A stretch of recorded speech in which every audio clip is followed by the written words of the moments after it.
Hello friends, let's explore updates together. We are going to walk through how to create an update, which may become one of your favorite features. Now, updates is change management, which allows for announcements to be pushed on any enabled URL. So wherever your team is working, you are able to send them information and context about any changes, maybe their process changes or holiday announcements, or hey, maybe a new client. So from the backend of Superbird, we're going to click updates, and from here we're going to create one. It's going to open up the builder, okay? And we're going to use this draft that I already have ready to go, okay? The title is just a test.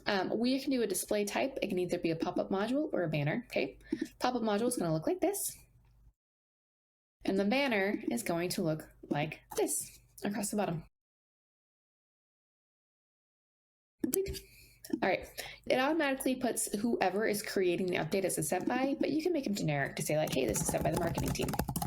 Down here is similar to our card editor. So you can add in any kind of content that you're creating. That could be videos, it could be images, iframes, etc. For now, we're just gonna say hello. Now across the top, we have a couple different tabs that we will walk through. First one being partner. Now, if you're a super partner, you could actually send updates to all your client accounts at the click of a button. One thing to note, it will go to all users on that client account. So if you have, sensitive information or you don't want to bug all the users, you can actually add an update to a client account and push it through a package, which we'll review later on. Audience, just like other Superbird features, you can restrict who sees these updates, either by specific groups or specific users. We can also restrict how many days this update is going to be shown. By default, we do 14, but you can change this to 1, 2, or as many as 30. Now, if you have new users add in afterwards, they will see it for the duration of time that is left. It does not restart. So if you have serving this update for 14 days and you have a new user come in on day 7, they will only have 7 days to see this update. You can also schedule the launch date, okay? If you want it to be in a staged, you're not quite sure when you're ready to launch it, you can exit out and it will go blank like this. You can restrict it down to domains.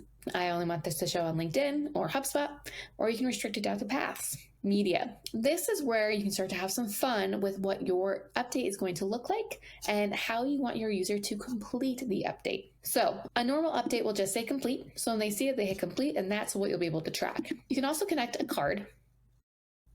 And when they see it, they'll be forced to view that card. You can also put in an external URL. So say I want them to go to www.linkedin. Once they see this announcement, they click view update, it'll direct them to that URL. You can also change the media type. So right now, that image is going to be across the top. You can replace this image, or you can switch it to a video, and you can place any external URL link here. So you could have a video on top and words on the bottom. You could have an image on top and video in the editor portion. There's a lot of different ways that you can organize your updates. Finally, analytics. Once you publish this, you'll be able to see who's looked at your update and who has snoozed it. Now, go forth, create an update.